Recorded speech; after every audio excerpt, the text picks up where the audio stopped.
अखिलेश यादव जी जो अपने आप को मुसलमानों का मसीहा कहते थे, किस तरह से मुसलमानों से मुंह चुरा रहे हैं और मुसलमानों के सामने किस तरह का बर्ताव कर रहे हैं वो आपके सामने है।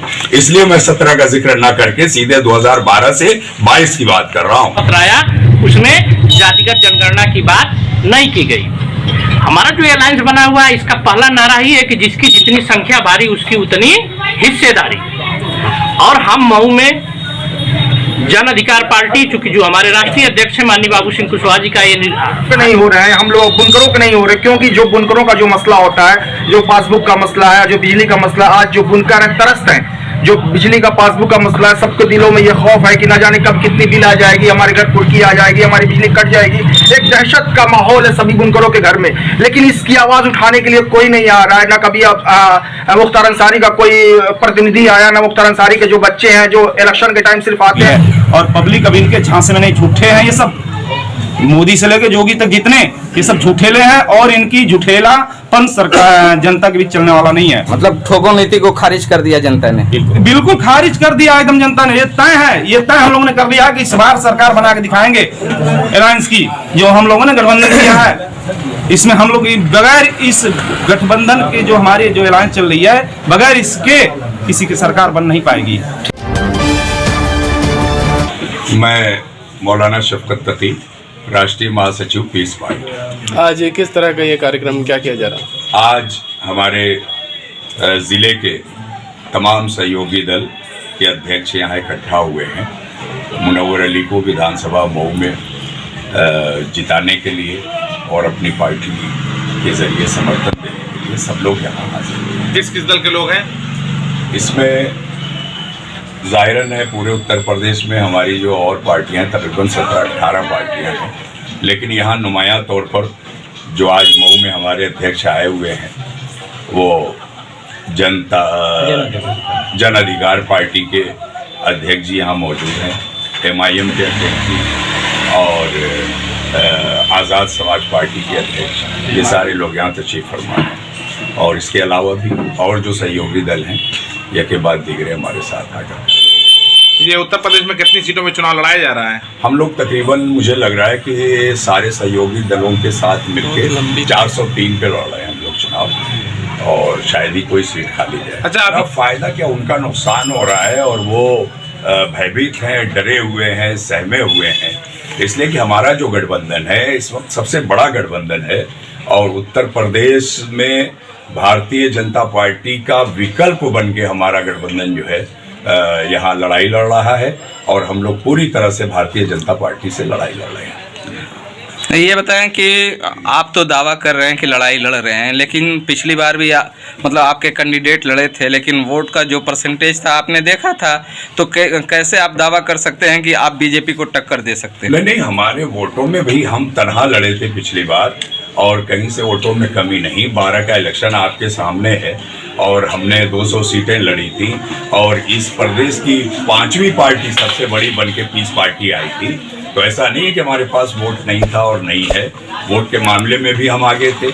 और आज हमारे पास इतने सहयोगी दल हैं कि अगर आप ज़ात, बिरादरी और मज़हब के आधार पर जैसे लोग जोड़ते हैं, इकट्ठा करते हैं अपने वोटों की तादाद, उस एतबार से हमारा किसी से मुकाबला। मौलाना शफकत तकी 2012 का जिक्र कर रहे हैं, लेकिन 2017 का क्यों नहीं जिक्र कर रहे हैं? 17 का जिक्र, 17 का भी जिक्र करते हैं इसलिए कि हमें किसी और ने थोड़ी लूटा था। हमारे कौम के कुछ गद्दार और हमारी पार्टी को ख़त्म करने की साजिशें और आज भी वो चल रही हैं, आज भी वो कोशिश कर रहे हैं। तो 2017 में हो सकता है उनको कहीं से थोड़ी सी कामयाबी मिल गई और उन्होंने पीस पार्टी और उसके सहयोगी दलों को तोड़ने का काम किया और आज भी वो कोशिश में है। और आपके सामने नज़र आ रहा होगा कि अखिलेश यादव जी जो अपने आप को मुसलमानों का मसीहा कहते थे, किस तरह से मुसलमानों से मुंह चुरा रहे हैं और मुसलमानों के सामने किस तरह का बर्ताव कर रहे हैं वो आपके सामने है। इसलिए मैं 17 का जिक्र ना करके सीधे 2012 से 22 की बात कर रहा हूँ। एक सवाल यह है कि जिस कंडीशन में आप हैं, MIM, Bhim Army, Peace Party, Jan Adhikar party, मतलब इवन 35 और पार्टियां हैं जिनके अलायंस के उम्मीदवार मुनव्वर हैं, लेकिन मुनव्वर के बारे में कहा जाता है कि बहुत हल्के उम्मीदवार हैं, कहीं आपको इसका नुकसान तो नहीं उठाना पड़ेगा? नहीं नहीं भाई, यहाँ उम्मीदवार आप ये सोचते हैं कि भाई बाहुबली ही मजबूत उम्मीदवार होता है, तो ये तो सोच है ना। और हमारा कैंडिडेट सबसे भारी कैंडिडेट है, जमीन का नेता है, जमीन से जुड़ा हुआ है, बच्चा बच्चा उसको जानता है, पहचानता है। मऊ विधानसभा का एक बच्चे से भी पूछिएगा तो मुनव्वर को अच्छी तरह जानता है। तो मेरे ख्याल में सबसे भारी हमारा नहीं, मेरा मतलब ये नहीं था कि बाहुबली से नॉन एजुकेटेड आपके कैंडिडेट हैं, जिसकी वजह से हमने कहा कि लोगों की ये सोच है कि बहुत वो पढ़े लिखे नहीं हैं और आम चीज़ों को अच्छी तरीके से उठा नहीं पाते। देखिए, सलाहियत वो होनी चाहिए कि जो जनता की बातों को अच्छी तरह से समझ सके। इस मामले में हमारा उम्मीदवार बासलाहियत है। बड़े बड़े पढ़े लिखे लोग जिस रास्ते पर चल रहे हैं उस रास्ते से हटके हमारा उम्मीदवार जनता की सेवा में लगा हुआ है, गरीब परवर है और मऊ के सारे मसाइल में कहीं पीछे नहीं रहा है और हमेशा डट के मुकाबला करने का। माजी में ऐसा रहा है कि पीस पार्टी के जो कौमी लीडर रहे हैं डॉक्टर मोहम्मद अयूब और उलमा इकराम के ऊपर काफ़ी तंज कर चुके हैं, कमेंट कर चुके हैं, जिसकी वजह से आपको नहीं लगता कि पीस पार्टी के ग्राफ कम हुए हैं? नहीं, वो समझने की बात है। डॉक्टर अयूब एक मुसलमान है और ये मुमकिन ही नहीं कि उलमा इकराम पर तंज करें।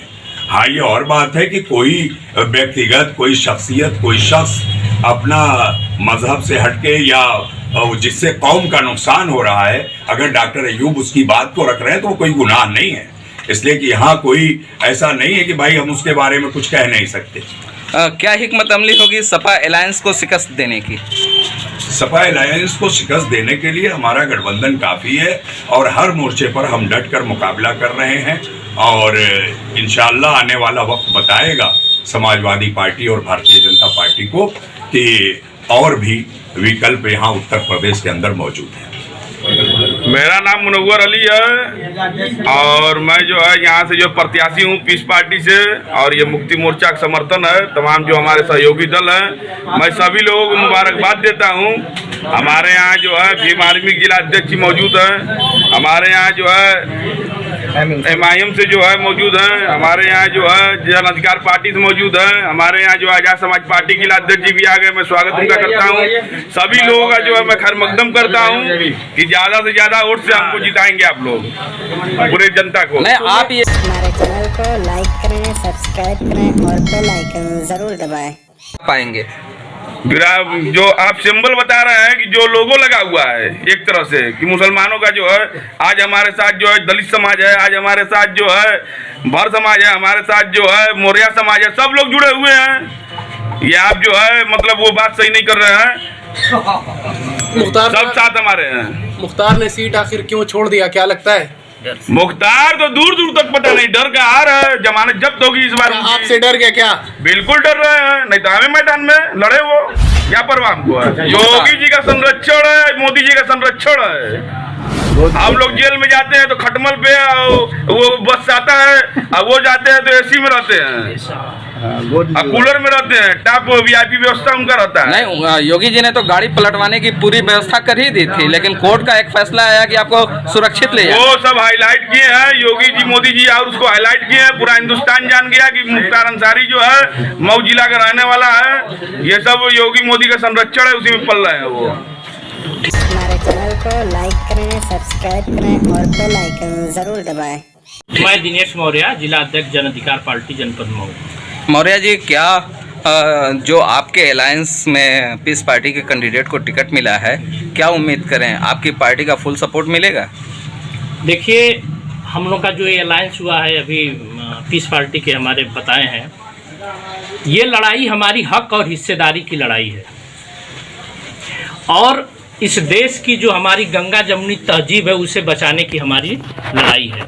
आप मीडिया के लोग हैं, आप बखूबी जान रहे हैं कि सपा और भाजपा हमारे हिसाब से दोनों ही एक सिक्के के दो पहलू हैं और आज महंगाई, बेरोजगारी, तमाम जो मुद्दे हैं वो मुद्दे सपा और भाजपा दोनों से हट चुके हैं। आप लोगों ने देखा कि समाजवादी पार्टी का अभी घोषणा पत्र आया, उसमें जातिगत जनगणना की बात नहीं की गई हमारा जो अलायंस बना हुआ है इसका पहला नारा ही है कि जिसकी जितनी संख्या भारी उसकी उतनी हिस्सेदारी। और हम मऊ में जन अधिकार पार्टी, चूंकि जो हमारे राष्ट्रीय अध्यक्ष हैं माननीय बाबू सिंह कुशवाहा जी का ये है कि जहां पर पीस पार्टी के हमारे मजबूत कैंडिडेट हैं वहां पर जन अधिकार पार्टी अपना कैंडिडेट नहीं लड़ाएगी और हम पीस पार्टी को वहां सपोर्ट करेंगे। जन अधिकार पार्टी ने जो आवाम के मुद्दे थे, महंगाई, बेरोजगारी, गैस के दाम में इजाफा, यहाँ तक कि कोरोना में जिस तरीके की बदहाली रही है, इस मुद्दे पे कोई लड़ाई सामने नहीं लड़ी। देखिए, मीडिया किसको हाईलाइट करती है ये बहुत बताने की जरूरत नहीं है, लेकिन अगर आप पता करेंगे कलेक्टेड इसी मऊ में जाके तो जन अधिकार पार्टी ने तमाम मुद्दों, महंगाई को लेके और जो कृषि कानून आया था उसको लेकर के, नई शिक्षा नीति को लेके, मेडिकल में आरक्षण को लेकर के और कोरोना काल में जो लोगों की नौकरी छूट गई उनके लिए ये मांग की गई कि 7500 रुपया पर मंथ दिया जाए जब तक कि उनको काम न हो। हम लोगों ने लगातार 1.5 साल तक एज ए राज्यपाल और राष्ट्रपति को ज्ञापन दिया, हर महीने के सोमवार को लगातार हम लोग का मुद्दा चलता रहा और हमारे राष्ट्रीय अध्यक्ष कहीं ना कहीं हर जगह जाके यह बात करते रहे। एक नया ट्रेंड चल गया है कि कुछ का जवाब अगर नहीं देना है तो मीडिया पे इल्ज़ाम लगा के कह दिया जाता है, लेकिन देखा जाए तो मीडिया ही आपकी बातों को फ्रंट पे लाती है, लेकिन ज़मीन से आवाम के जुड़े हुए मुद्दे को लेके आप तहरीक चलाएं तब तो मीडिया कुछ दिखा है। अब मैं आपकी बात से सहमत हूँ, लेकिन हमारे राष्ट्रीय अध्यक्ष कहते हैं कि जिस तरह से ये शोषित वंचितों, अति पिछड़ों की जो ये पार्टी है, हम लड़ाई लड़ रहे हैं, उसी तरह से हमारे मीडिया में भी कुछ अति पिछड़े के हमारे मीडिया के भाई हैं जो कहीं ना कहीं इन मुद्दों को उठाते हैं, लेकिन ये मुद्दे, ज़मीनी मुद्दे जो बड़े पैमाने पर हाईलाइट होता है, वो बड़े मीडिया के लोग कहीं ना कहीं हमको दिखाने का काम नहीं करते हैं। हिंदुस्तान सेकुलर स्टेट है, जात बिरादरी और मजहब से बालातर होकर वोट करने का मामला होता है, लेकिन क्यों पार्टियां जात बिरादरी को फरोग दे रही हैं, बढ़ावा दे रही हैं? ये तो इसी की तो लड़ाई हम लोग लड़ रहे हैं ना कि आखिर क्यों जाति धर्म में हमको बांटा जा रहा है और जाति धर्म में बांट करके और हमको भड़का करके वोट लिया जा रहा है। इसीलिए आज जो ये मोर्चा बना हुआ है इसमें सभी लोग हैं और इस मोर्चे में कहीं कोई जाति धर्म की बात नहीं है। यह मोर्चा सीधे हक और हिस्सेदारी की बात करता है कि इस उत्तर प्रदेश की, अगर इस मोर्चे की सरकार बनती है तो इस उत्तर प्रदेश में जातिगत जनगणना कराई जाएगी और जो समाज आबादी में जिसकी जितनी भी आबादी होगी, आबादी के अनुपात में सभी को हर क्षेत्र में बराबर की हिस्सेदारी दी जाएगी। हमारे चैनल को लाइक करें, सब्सक्राइब करें और बेल आइकन जरूर दबाएं। मोहम्मद अजमल अंसारी, जिला संगठन मर्तली, एमएम। अच्छा, क्या किस तरह का कार्यक्रम आज किया जा रहा है? आज ये कार्यक्रम है जो हमारे जिलाध्यक्ष हैं मुनव्वर अली साहब, उनके सपोर्ट में कई पार्टियां आई हुई हैं और जिसमें एमिम है, जन अधिकार है और भीम आर्मी पार्टी और कई दीगर पार्टियां हैं जो इनके सपोर्ट में आई हैं। क्योंकि देखिए, सबसे बड़ी चीज़ है, ये एक ज़मीनी नेता हैं और ये मैं खुद देखता रहा हूँ कि ये कई बार पुलिस की लाठी भी खा चुके हैं, कई सीए में मामले में, बहुत से मामलों में, जबकि बहुत से नेता जो हैं कभी हाजिर नहीं रहे हैं, पब्लिक के लिए कभी जेल नहीं गए, सिर्फ इलेक्शन के टाइम में आते हैं, लोगों से मीठी मीठी बातें करते हैं, लोगों को छलते हैं, इलेक्शन में जीतते हैं और जीत के चले जाते हैं, फिर 5 साल बाद आते हैं और जब उनसे मीडिया सवाल करती है कि आप 5 साल तक कहाँ रहे, तो वो कहते हैं कि आप मेरे और पब्लिक के बीच में ना आए, मैं पब्लिक को ठग लूंगा, आप बीच में ना आए। उनका कहने का मतलब ये होता है कि मैं पब्लिक को ठग लूंगा। जिनकी बात आप कर रहे हैं, जिनकी बात आप कर रहे हैं, आपकी पार्टी ने उन्हीं के पिता को समर्थन देने का ऐलान कर दिया था काफी पहले से ही। समर्थन देने की बात कही थी, लेकिन अफजाल अंसारी साहब ने हमारे सदर साहब के बारे में बहुत सी उलझुल बातें कही हैं, जिसकी वजह से हम उनके खिलाफ हैं। अफजाल अंसारी ने तो उसी, जिस बयान की अफजाल अंसारी की आप बात कर रहे हैं, उसी बयान में उन्होंने ये भी कहा था कि वो मऊ सीट पर बसपा कैंडिडेट का प्रचार करेंगे, मुख्तार का नहीं। एक्चुअली देखिए, अभी वो किस पार्टी में मुझे पता नहीं है, लेकिन यहाँ पे जो मुख्तार अंसारी साहब जो चुनाव लड़ रहे हैं या नहीं लड़ रहे, अभी कंफर्म नहीं हुआ है, लेकिन हम लोगों ने उनके पहले था कि हम लोग उनका सपोर्ट करेंगे या उनके खिलाफ कोई वो नहीं कर, लेकिन जब देखा कि वो हमारे नहीं है तो हम उनके होके क्या करेंगे। यानी कि जब वो मुस्लिमों के नहीं हो रहे हैं, हम लोग बुनकरों के नहीं हो रहे, क्योंकि जो बुनकरों का जो मसला होता है, जो पासबुक का मसला है, जो बिजली का मसला, आज जो बुनकर हैं तरसते हैं, जो बिजली का पासबुक का मसला है, सबके दिलों में ये खौफ है कि न जाने कब कितनी बिल आ जाएगी, हमारे घर कुर्की आ जाएगी, हमारी बिजली कट जाएगी।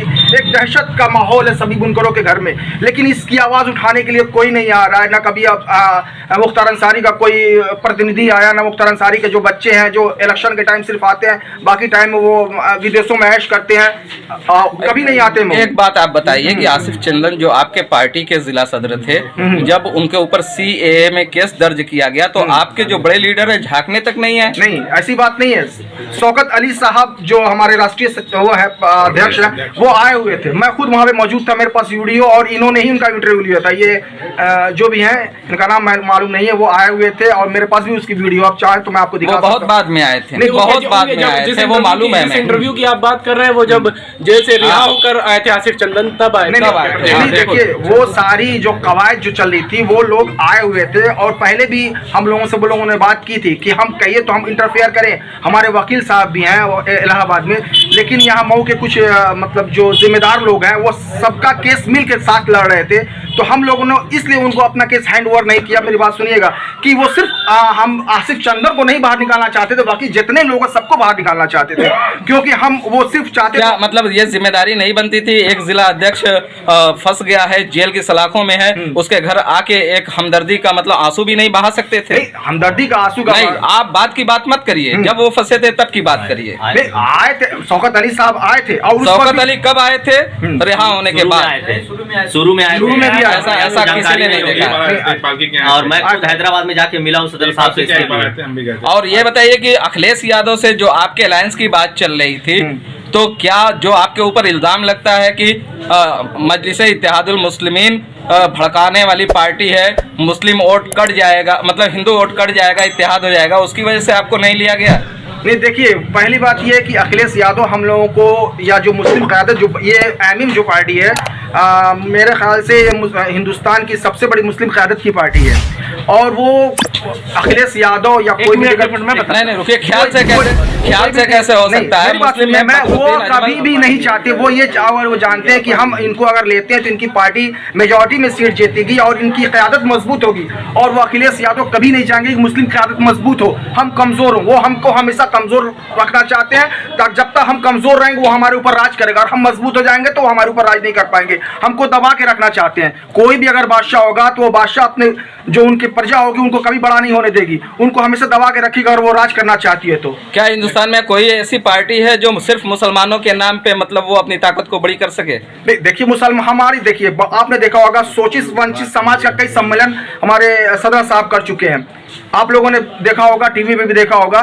सिर्फ ये मुसलमानों के हक की बात नहीं करती, जो भी शोषित है, वंचित है, जो भी है, जो भी चाहता है। हमारी पार्टी में कई पंडित को भी टिकट मिला है, कई ठाकुर को मिला है, कई लोगों को टिकट मिला है। ऐसी बात नहीं कि सिर्फ मुसलमानों की पार्टी है। देखिए हर पार्टी में, इनकी पार्टी हो चाहे कोई भी पार्टी हो, हर पार्टी में हर जात और बिरादरी के लोग हैं, और अखिलेश की पार्टी में भी हर पार्टी के लोग हैं। लेकिन हम क्यों अखिलेश से हम बगावत इसलिए करते हैं कि अखिलेश की पार्टी में जो भी मुसलमान है, जब तक अखिलेश यादव या मायावती की पार्टी में जो भी मुसलमान है, जब तक ये अखिलेश यादव या मायावती नहीं चाहेंगी वो पार्लियामेंट में मुसलमानों के हक में नहीं बोल सकते हैं। अगर वो बोलेंगे तो उनको वहां पार्टी से निकाल दिया जाता है, क्योंकि नसीमुद्दीन सिद्दीकी और बहुत सी दीगर मुसलमानों को हमने देखा है कि जो मुसलमानों के हक में बोला है उसको पार्टी से निकाल दिया गया। इसलिए मैं आज इस पार्टी के फेवर में हूं। मैं भी कोई राजनीति में कोई हिस्सा नहीं लेता था, लेकिन आज मैं ये देख के कि अगर मुसलमानों के फेवर में कोई बोलता है, उनके जो आका है, उनके जो सदर है, वो उनको बोलने नहीं देते। वो लिख के देते कि मुसलमानों का फेवर में तुमको यही बोलना है, इससे ज्यादा तुमको नहीं बोलना। अगर बोले तो उनको पार्टी से निकाल दिया जाता है। इसलिए हम अपनी क़यादत चाहते ताकि हम पार्लियामेंट में खुद बोल सके। हमारे चैनल को लाइक करें, सब्सक्राइब करें और बेल आइकन जरूर दबाएं। गठबंधन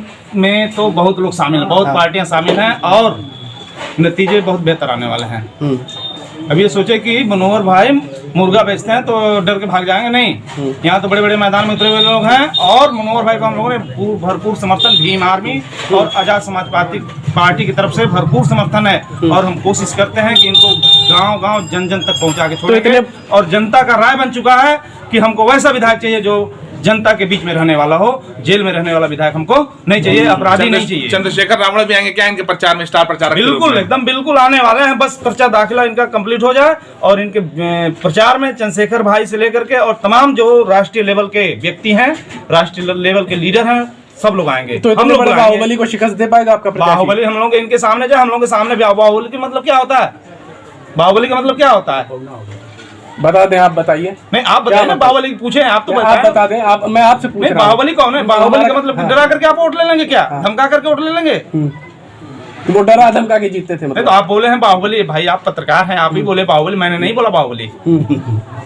आप मतलब तो आपका क्या कहना है? आपका क्या कहना है? बाहुबली नहीं है क्या वो बाहुबली जनता के लिए बाहुबली है, हमारे लिए बाहुबली नहीं है। अच्छा, नहीं, आप भी मुख्तार को सपोर्ट करते हैं? क्यों, मैं क्यों करूं? गुंडे बदमाश को हम क्यों सपोर्ट करेंगे? जब सरकार अभी आप गुंडा बदमाश भी कह रहे हैं बाहुबली नहीं है। तो आपकी बात में जब आप बोले बाहुबली तो मैंने बोल दिया भाई, गुंडे बदमाशी तो बाहुबली हो सकते हैं। तो ये मुनव्वर भाई की मैं बात कर रहा हूँ। मुनव्वर भाई का व्यक्तिगत व्यवहार जनता के बीच में है, प्यार है। मुस्लिम समाज पूरा हमको लगता है कि 80-90% मुनव्वर भाई के साथ है, और मुस्लिम समाज के साथ हम खड़े हैं, दिन रात खड़े रहेंगे, और किसी भी शोषण अत्याचार में हम मुनव्वर भाई के साथ साथ मुस्लिम समाज के साथ खड़े रहेंगे। अनुसूचित जाति जनजाति का वोट किधर जाएगा? दलित वोट किधर जाएगा? दलित वोट पूरा मुनव्वर भाई को जा रहा है। हमारा जो अलायंस है भीम आर्मी आजाद समाज पार्टी और राजभर जो है बसपा के प्रत्याशी। हम दूसरे के बात नहीं कर सकते, वो लोग टिकने वाले नहीं है। हम लोग जमीनी स्तर पे काम किए हैं। भीम आर्मी आजाद समाज पार्टी ने जमीन स्तर पे काम किया है, और एक एक कार्यकर्ता जमीन से उठ करके और यहाँ पे खड़ा है। जितने भी कार्यकर्ता हैं सब जमीन स्तर के हैं, और जमीन जिनकी मजबूत होती है वो कभी गिरते नहीं है। ठीक है, धन्यवाद। नहीं, एक सवाल यह है कि आखिर क्या वजह पड़ी कि चंद्रशेखर आजाद को अखिलेश यादव ने हैसियत नहीं दी? 2 ही सीट के बाद उसने कहा कि हम आपको नहीं दे सकते, तो कैसे मान लिया है कि आपके साथ बड़ा जनसमूह है? जनसमूह का मतलब यह है कि चंद्रशेखर भाई ने अखिलेश यादव जी से एक सवाल कर दिया था कि बहुजन समाज में तमाम लोग आते हैं, SC ST OBC और माइनॉरिटी। उन्होंने यही सवाल किया था कि अगर हमारे बहुजन समाज पे शोषण अत्याचार, बहन बेटियों के साथ शोषण अत्याचार होगा तो उसमें आपकी अगर सरकार बनेगी तो आप क्या करेंगे? उनके पास कोई जवाब नहीं था। ये चीजें तो सरकार बनाने के बाद तय की जाती हैं, ये तो बात एक अलग हो गई। नहीं, अभी आपका अलायंस पहले से था, सबसे पहले आपसे बात हो रही थी, काफी दिनों से चंद्रशेखर आजाद से बात चल रही थी कि हमारे अलायंस हो गए हैं, लेकिन आखिर में ऐसी क्या वजह पड़ी कि आपको बाहर कर दिया गया? नहीं, वो अखिलेश यादव जी जो हैं वो दलितों के नेता नहीं है। अखिलेश यादव जी दलितों के नेता नहीं है। उनको दलितों का वोट नहीं चाहिए, मुस्लिम का वोट नहीं चाहिए, उनको सिर्फ एक जात समाज का वोट चाहिए, वो भी यादव समाज का वोट चाहिए, और किसी का उनको वोट नहीं चाहिए। तो इस पे राजनीति नहीं हो सकती है। क्या सियासत में जात बांट के लीडरशिप करनी चाहिए? वो कर रहे हैं ना लोग, ना हम लोग थोड़े कर रहे हैं। चंद्रशेखर भाई ने आप एग्जाम्पल के तो उदाहरण के तौर पर देख सकते हैं। आप जामा मस्जिद पे आप लोग देखे होंगे, शाहीन बाग देखे होंगे, NRC और जो भी मतलब जो है उस पर आप लोगों ने देखा होगा चंद्रशेखर भाई ने कितना, उन्होंने तो ये जात विशेष धर्म में उन्होंने तो ये बहुजन समाज को देख करके वो उनके लिए हिंदू SC ST OBC और माइनॉरिटी के जितने सारे लोग हैं, बहुजन समाज के जितने लोग हैं, उनकी वो लड़ाई लड़ रहे हैं, वो और बाकी किसी की लड़ रहे हैं। बीजेपी जिस तरीके से हिजाब मुद्दे को लेकर पूरे हिंदुस्तान में नफरत फैला रही है, इसका दलित समाज कैसे जवाब देगा? आपको बीजेपी का ये फंडा है, ठीक, उसका राम जन्मभूमि वाला सिस्टम खत्म हो गया, अब वो नया फंडा ला के रख दिया है, वो भी चुनाव के समय में। और अभी तो हम लोग शांत हैं, चुनाव बीत जाने के बाद बीजेपी का जवाब दे देंगे हम लोग, और जनता देगी जवाब। यानी आपके कहने का मतलब कि इलेक्शन में योगी सरकार पे आवाम का बुलडोजर चलेगा? इंशाल्लाह बिल्कुल। अगर ये योगी सरकार का दूर दूर तक कहीं पता चलने वाला नहीं है। ये हवा में इन्होंने जो 5 सालों में इन लोगों ने जो शोषण अत्याचार किया है पब्लिक के साथ, इन लोगों ने जो वादा करके वादा खिलाफी किया है, पब्लिक समझ चुकी है। और पब्लिक अभी इनके झांसे में नहीं, झूठे हैं ये सब, मोदी से लेकर योगी तक जितने, ये सब झूठेले हैं, और इनकी झूठेलापन सरकार जनता के बीच चलने वाला नहीं है। मतलब ठोको नीति को खारिज कर दिया जनता ने? बिल्कुल खारिज कर दिया एकदम जनता ने। ये तय है, ये तय हम लोगों ने कर दिया कि इस बार सरकार बना के दिखाएंगे अलायंस की, जो हम लोगों ने गठबंधन किया है। इसमें हम लोग बगैर इस गठबंधन के जो हमारी जो अलायंस चल रही है, बगैर इसके किसी की सरकार बन नहीं पाएगी। ठीक है, हमारे चैनल को लाइक करें, सब्सक्राइब करें और बेल आइकन जरूर दबाएं।